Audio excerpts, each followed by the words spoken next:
From one user speedrunning his way to working at Wendy's, to another user YOLOing his entire portfolio right before retirement. These are some of the dumbest trades seen on WallStreetBets. Strange Manager is a user who lost everything trading 0DTE SPY options, but never even intended to trade in the first place. His first post on Reddit was on the WallStreetBets subreddit, titled Wendy's Speedrun. He shared a screenshot of his portfolio and sold half of his positions at 100% profit on this spike. But right after that day, the rest of his positions came crashing down to make his portfolio break even again.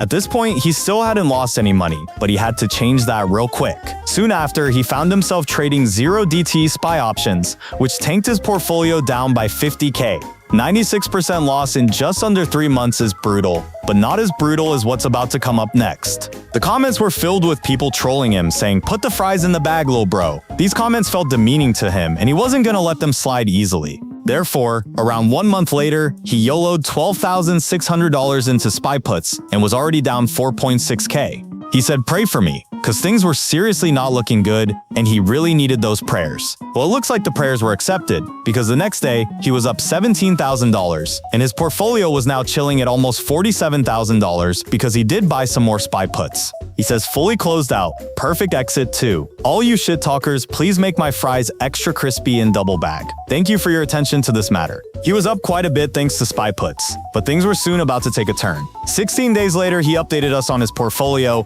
and holy moly bankruptcy ravioli, he was down $117,000 year to date. And all that he was left with was literally $0. He says this was around 12% of his net worth. So he still had a lot more to lose. Just kidding. He is now done with options and instead watches others YOLO their portfolio on GoldBerry. You should subscribe too. The Super Hobo is another Reddit user who spent over 7 years in the market just to break even. His life seemed really comfortable, so much so that he had 83K, quote-unquote, as extra cash lying around. So he decided to invest. Right? His journey started off with a loss during the COVID-19 dip, which he hasn't shared much info about. But all I know is that it absolutely obliterated his portfolio down to almost $73,000, 10% of his portfolio gone, just like that.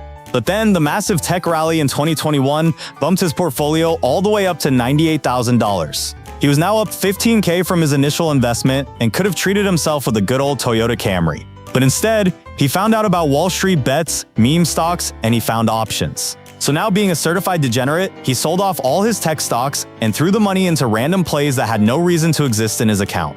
It got so bad that he even stopped checking his portfolio for a while. When he finally came back, his portfolio looked like it was about to be sent to Valhalla. So using more than 2 of his brain cells now, he sold off his garbage shares like Clover Health Investment stock, whatever that was, and decided to go all in on Palantir stock. Somehow, through some abracadabra trickery, Palantir skyrocketed amidst the AI boom, and his portfolio is now sitting at $96,000. His portfolio is now 93% AMD and 7% Bitcoin. After all the chaos, he says, "Should've just put into SPY from the beginning and AFK." Historical Comeback is a user who dismantled his dream of retiring early, bringing his portfolio all the way down to literally zero. He explained that most of his mistakes happened last year in 2024.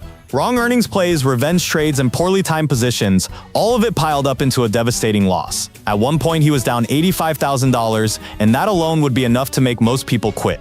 But instead, he had to take back what he lost to the market, or fulfill his appetite by losing more. With $10,000 left, he tripled down on tech earnings in late 2024, companies like Meta, Amazon, and Apple. Unfortunately, he couldn't fly high enough and fell back to the ground because his timing couldn't have been worse. What was supposed to be his comeback quickly turned into the end. His portfolio shows just how bad it got. Down 99.9% with a total loss of 94,000 Canadian dollars or 68,000 American dollars. In the end, his balance was reduced to nothing. Yet despite all of this, Historical Comeback plans on making his money back in under 2 years. He works 2 jobs and he's already managed to rebuild $35,000 from what he lost. He turns 50 next year, so hopefully he manages to get his finances sorted out before it gets too late. He says, "I am thankful for having 2 good jobs at public service and education, and also not having kids. If all goes well, in 15 months I will be at square zero, and maybe we'll save some play money to join you guys again." That's a wrap, folks. I hope you enjoyed WallStreetBets' dumbest August trades. If you did, please give it a thumbs up and subscribe.